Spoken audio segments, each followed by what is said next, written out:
Now for the latest in the ongoing 10 News investigation into the global slave trade.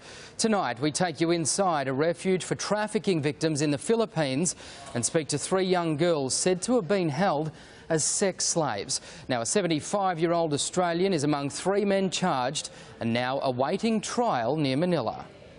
Regular threats of violence and bribery demand that this safe house be heavily fortified.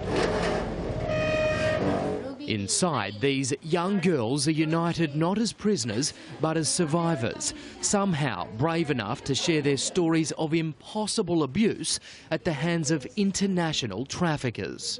Magpo 14 years old po. They were locked up in a small room which actually packed with 20 people inside.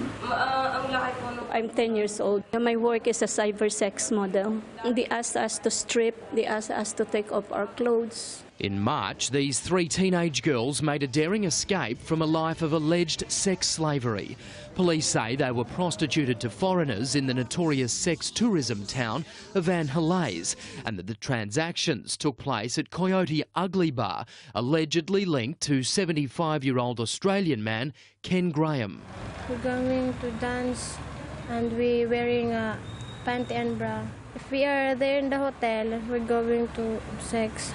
There are a lot of foreigners around us and they are just like picking us up, just selecting us. The Coyote Ugly case files allege the girls were recruited from impoverished Manila villages on the promise of work as waitresses, the youngest just 13 years old.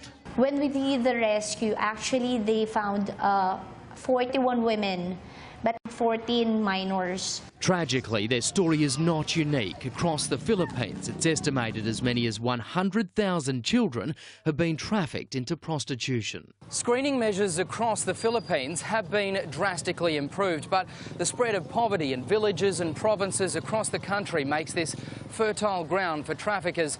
In 2010 alone, authorities intercepted 28,000 potential victims. In just the year to 2011, there were 9 Filipino trafficking victims identified in Australia. Most are thought to have been held here as domestic workers or sex slaves and smuggled through Philippine ports via Malaysia. Or sometimes they go through Bangkok, and then from there they fly to Australia, and usually it is fake passports. In these safe houses, Kalayan is a word they sing loudly and often. It means freedom, a chance to leave the trauma behind.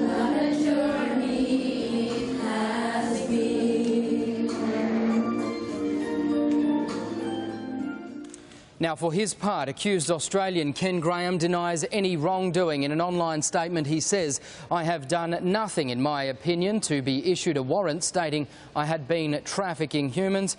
Certain elements of our community have tried," he says, "to take advantage of me." In poor health, Mr Graham is now in an Van Helaze hospital awaiting trial in a Philippine court.